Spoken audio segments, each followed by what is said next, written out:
Hey everyone, we have more news on the Lair of Darkness structure deck. This time we get the full card and their effects.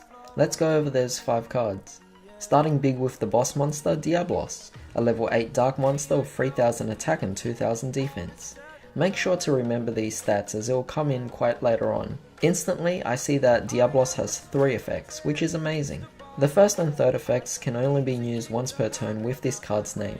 This means that if you have 2 or more on the board, then you can only trigger off one of each effect. Well, for the first effect, Diablos can special summon himself from the hand or graveyard if any dark monster is tributed, including the opponent's monsters as well. The fact that he can special summon himself from the graveyard is also great, as he will be one of the key monsters to tribute, and if he can easily revive himself, then there is no need to worry about actually tributing him.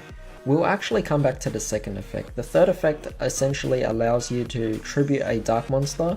Your opponent chooses one card in their hand for you to return to the top or bottom of their deck. There are so many reasons why this is good.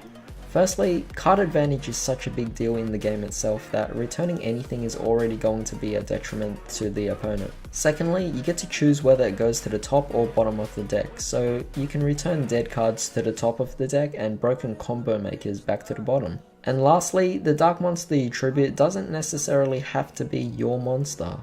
We'll get to why in a bit. Returning to the second effect, your opponent cannot tribute this card, also it cannot be targeted by your opponent's card effects. That's awesome because you can still target Diablos yourself, and to top things off, Winged Dragon of Wrath Sphere Mode, Lava Golem and Kaijus become dead depending on how your board is set up.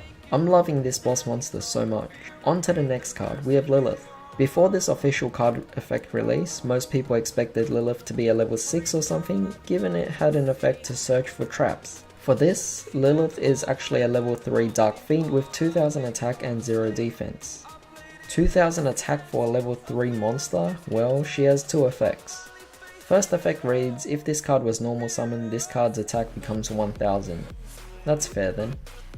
Again with these stats, keep close attention to this for later on.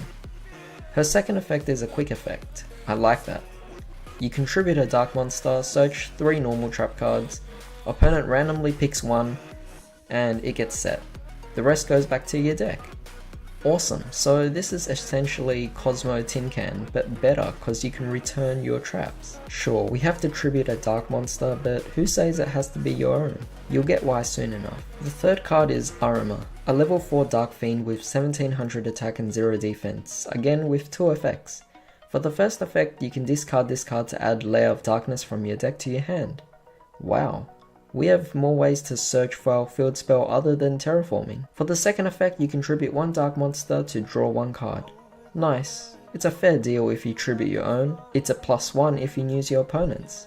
However, if that dark monster wasn't Arima himself, you get to add a dark monster with 2000 or more defense from your deck. Remember Diablos?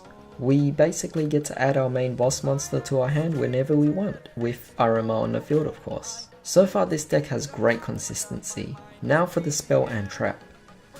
Speaking of Lair of Darkness, here it is, our field spell. 3 effects, impressive. Face up monsters on the field become dark attribute. For the second effect, once per turn, if we were to tribute 1 dark monster, it can be your opponent's monsters instead. So there it is. Every monster we've mentioned so far can tribute your opponent's monsters now. I'm already happy enough with this effect, but there's still more. For the final effect, once during the end phase, meaning this will include your opponent's 1-2, special summon to the turn player's field in defense as many shadow tokens as possible, up to the number of monsters that were tributed while this card was face up on the field this turn.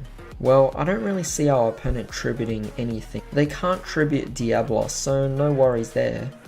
We simply get free defense at the end of our turn. Sure, it only has 1000 attack and defense, but these tokens just become tribute fodder. For the final effect, once during the end phase, meaning this will include our opponent's 1-2, special summon to the turn player's field in defense as many shadow tokens as possible, up to the number of monsters that were tributed while this card was face up this turn. Well, I don't really see our opponent tributing anything.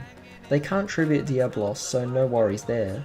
We'll simply get free defense at the end of our turn. Sure, it only has 1000 attack and defense, but these tokens just become more tribute fodder. Great synergy when actually played right with Lilith. At last, we finally reached the final card, Grinning Grave Virus. Oh, I think I'll actually be the one grinning after using this card. Tribute one dark monster with 3000 attack or less. Your opponent destroys one card from their hand and or deck for every 500 attack the tributed monster had. Also, if the tributed monster has 2000 or more attack, check all cards your opponent draws until the end of their third turn after this card's activation and destroy all monsters among them. Oh no, destroy? Won't these effects actually go off? Wait, there's actually more. Also, cards sent to the graveyard by this card's effect cannot activate their effects the turn they were destroyed. Diablos is clearly the main card meant to be tributed for this trap, which means we potentially get rid of 6 cards in the opponent's hand or deck. Also, great synergy since Diablos can revive himself as well. This is just too good to be true. Just right off these 5 cards, we already have an amazing deck. I can't wait for the release of the rest of the cards. This deck is just so beautiful the way it works. Crafty but in such an elegant manner, having every card synergizing very well with each other. This truly puts the player to a test of skill. Everything about this deck is amazing. This is more than enough for me to say that I'll definitely build this deck. I call it the Dark King, Dark Lady Virus Domination deck. Grinning Grave Virus also works well with Blackwings, Cosmos and DDDs. All decks that I've shown on this channel. I can't wait. So what do you think about these cards? Hope you all have a great day. I'll see you next time.